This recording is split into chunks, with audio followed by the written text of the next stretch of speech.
Let's talk about romantic attachment styles and making sure your needs are being met. Not everything works for everyone, so take the advice you need, leave what you don't. But with that being said, let's just dive right in.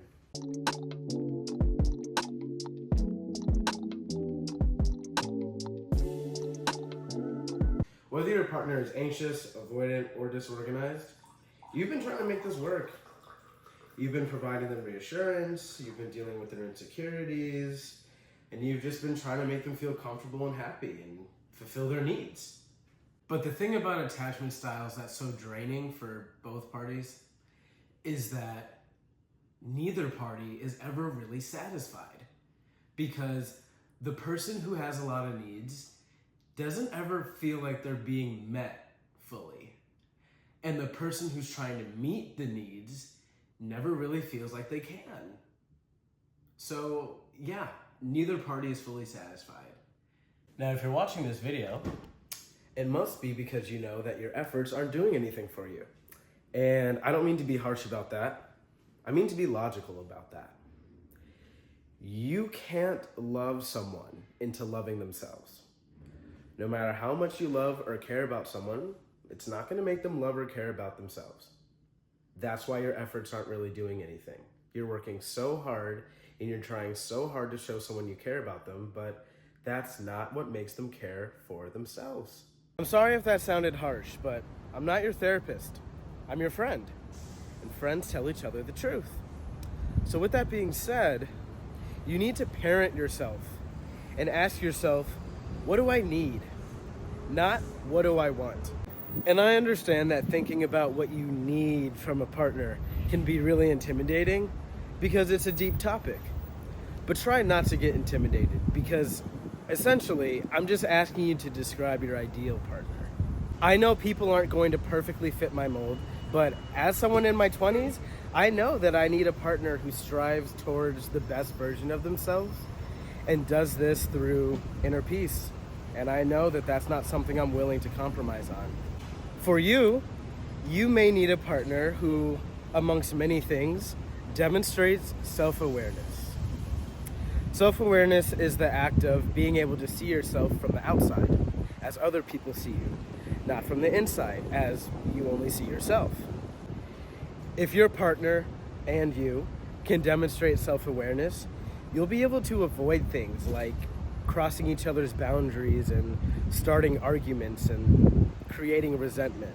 Like, for example, because I demonstrate self-awareness, I'm able to say things to myself like, hey, I know you haven't heard from that person in 5 hours, but do not text them for the third time, because it'll come off like this, it'll come off like that, they'll view it as clingy. They already told you they're not a huge texter. Stop texting them 1,000,000 times. Self-awareness also helps people say stuff like, hey, my partner planned and initiated the past 4 dates. If I want this person to think I'm interested, I've got to do something. Now, back to parenting yourself and making sure you're getting what you need. If you don't know what you need from a partner, just pretend like you're creating a character in a video game. Because usually in these scenarios, we either recreate ourselves or we create characters that we subconsciously think are cool or attractive. So, let's pretend like we're making our partner. But this time, you're not customizing their appearance and their clothes and their weapons and their all that. You're customizing their personality and their characteristics. So go ahead, select the things you want. Loyal, trustworthy, financially responsible, funny, generous, whatever. Once you're done, circle all the non-negotiables. Circle all the characteristics that if your character does not have, you won't want to play the game. Okay, so the next step is to check off all the things your character demonstrates. Do they demonstrate kindness? Do they demonstrate financial responsibility? Do they demonstrate honesty? Vouch for them. Check off all the stuff they demonstrate. Okay, we're getting somewhere. So now you have some circles on your list and some checks on your list. And the combo demonstrates that your values align with who your partner is. But there's some things on your list that don't have a circle or a check. These are the things you need to think about. These are the things that you need to ask yourself about and say, am I willing to deal with these things, or am I willing to accept that my partner doesn't have these things or do these things? Or, God, do I kind of need this stuff? Do I need to communicate with my partner and tell them like, hey, I need this stuff? That's why we make this list. Because it tells you what you value, what your partner demonstrates, and what's left. Honestly, this mentality works for friends and family too.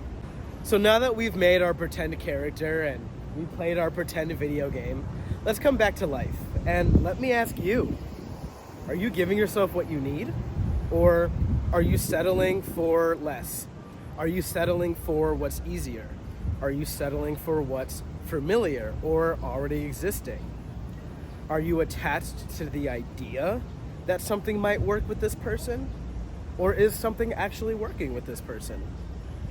People who are avoidant will be really lovey-dovey for a while, super into it, very affectionate, and then maybe they'll ghost you. Or if not, they'll take a couple steps back and act weird. Those were my air quotes. People who are disorganized might actively tell you, hey, I like being exclusive, let's dive into a relationship. And then the next day, they might say, never mind, I like to be open and explore interests with other people, I don't like you anymore. And yeah, I mean, everyone has the right to change their mind, and it'll happen. But changing your mind usually happens after a period of deep thought and serious consideration. People with more disorganized tendencies and avoidant tendencies usually do things out of impulse and spur of the moment emotion. Now you, or your partner, as the anxiously attached dater, may not care what attachment style your partner demonstrates because you just want this to work. And it's okay for you to want things to work. That is normal and expected. You just got to think about whether or not you're putting effort into the right person. Because everyone has things to work on. That's also normal and expected. You just don't have to put up with everything. You know what I mean? Just make sure you're not settled. Make sure your needs are getting met too. I don't know, friend. I'm never here to tell you what to do. I'm just here to help you think.